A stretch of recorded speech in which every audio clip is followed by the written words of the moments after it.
Kebangkitan China sebagai sebuah negara penting di serantau dan juga global telah menjadi fenomena signifikan sejak beberapa tahun kebelakangan ini. Tempoh tersebut juga dianggap paling sesuai untuk China membangunkan kuasa menyeluruh sebagai strategi yang menggabungkan elemen kuasa negara seperti kejayaan ekonomi, kuasa ketenteraan dan hubungan diplomasi di kedua-dua peringkat domestik serta antarabangsa. Ini merupakan peranan dan tanggungjawab besar bagi China sebagai sebuah negara berkuasa yang sedang membangun. Ini sekaligus mengekalkan pembangunan dan pertumbuhan ekonomi, mengekalkan kestabilan politik domestik, mempertahankan kedaulatan negara serta integriti wilayah di samping menjamin status sebagai sebuah negara berkuasa besar.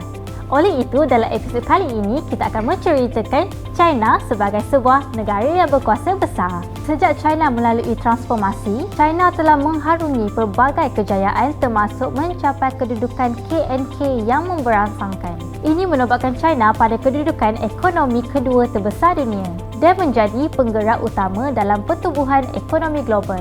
Kini, China yang berstatuskan sebagai salah sebuah negara gergasi ekonomi global disarankan memikul tanggungjawab dan memainkan peranan penting dalam sistem antarabangsa khususnya bagi menangani pelbagai isu serantau serta global. Walau bagaimanapun, pada hakikatnya status China sebagai negara sedang membangun terbesar dunia masih kekal dan pilihan strategik mereka untuk meneruskan kebangkitan secara aman masih tidak berubah. Pada ketika ini, China berkedudukan kedua terbesar ekonomi global dengan memiliki simpanan tukaran mata wang asing terbesar dunia.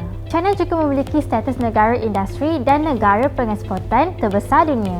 Di samping menjadi negara rakan dagang terbesar dengan 128 negara. Statistik dari Dana Kewangan Antarabangsa tahun 2013 menunjukkan sumbangan China terhadap pertumbuhan ekonomi rantau Asia adalah sehingga 50% dan 27.8% di peringkat global. Dalam persekitaran ekonomi semasa yang dipengaruhi oleh arus globalisasi, pelibatan China dalam sistem antarabangsa semakin menunjukkan peningkatan dan langkah tersebut telah memperluaskan pengaruh mereka dalam arena antarabangsa.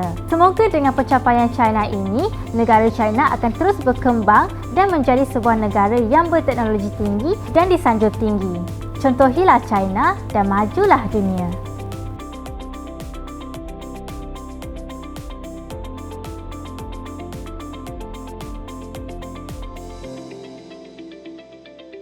Channel China Kini ini akan memaparkan info-info berkaitan pembangunan, ekonomi, sukan,